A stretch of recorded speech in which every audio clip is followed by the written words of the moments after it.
You're about to propose a new resolution about the Iran nuclear deal, trying to, quote unquote, hold President Obama accountable. Does this really have teeth, and what will it make the administration do differently? The administration do several things different. One is clearly articulate the issues of what needs to be done to hold Iran accountable for the nuclear deal that they currently made.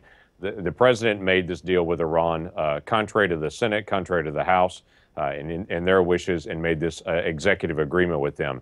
He's lifted the sanctions with Iran. Hundreds of millions of dollars, and I should say billions of dollars, have flown into Iran in sanctions relief for them. They're using that to purchase weapons. They're using that to be able to test new ballistic missiles. It's clear that they maintain their hostile environment. I've also personally spoken with President Obama's Director of National Intelligence, Jim Clapper, and asked him, since the nuclear negotiation was signed by the president, has anything changed in Iran's terrorist work around the world?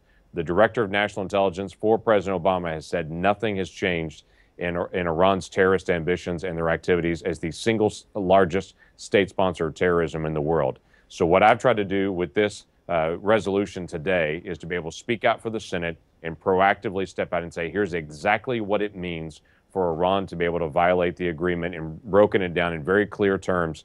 And so it gives clear instructions to the White House. When Iran violates these areas, this is the sanction that should be re-engaged. We need to work back with the UN, back with our European partners. But the key things is we cannot ignore the issue with Iran and assume that it gets better. It will continue to get worse.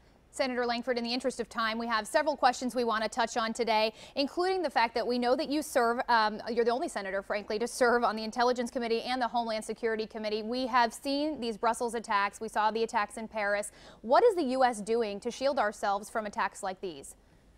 Multiple issues the United States is doing better than what Europe is doing currently. Europe's had a very difficult time communicating among their intelligence and their law enforcement. This is something we learned an issue on after 9/11 in 2001.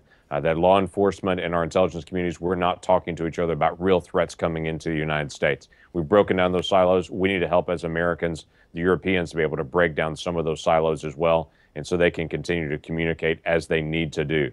The second thing that we need to do is be able to help them in some of their forensic evidence. That's a very important issue that Americans can bring to bear, that technology and that capability. But this is a European issue. The Europeans have a flood of individuals that have come into Europe. Many of them left Europe to go fight in Syria and in Iraq, and now they're coming back to Europe, and they're bringing the fight right back to them. So it teaches us again about the importance of visas, about border security, and about knowing who is coming into our country and what their intentions are. Europe is learning that in a very difficult lesson. They've got to be more proactive in managing the people that are leaving to go to these fights and fight for Muslim extremism there, and then returning back to Europe. Senator Lankford, let's talk about your party for a minute and the failure, frankly, to find unity. We have seen some infighting. There's confusion in the party about who will eventually be the nominee. Will we see a contested convention?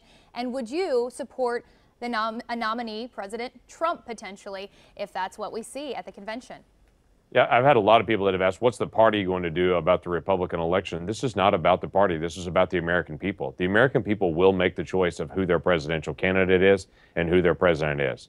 So it doesn't matter what any other elected official or what any party official or anyone else wants to choose to do. This is the American people making their own choice. But who will so you when back? it comes down to Who that, will you I'll have back a at job that? to do in the United States Who Senate will to you be able to back work at that with whoever is convention? elected and to be able to get this done. Who will you back at that convention? I think a lot of your constituents are asking that. They want to know who their senator is going to back. Do you have an endorsement quite yet?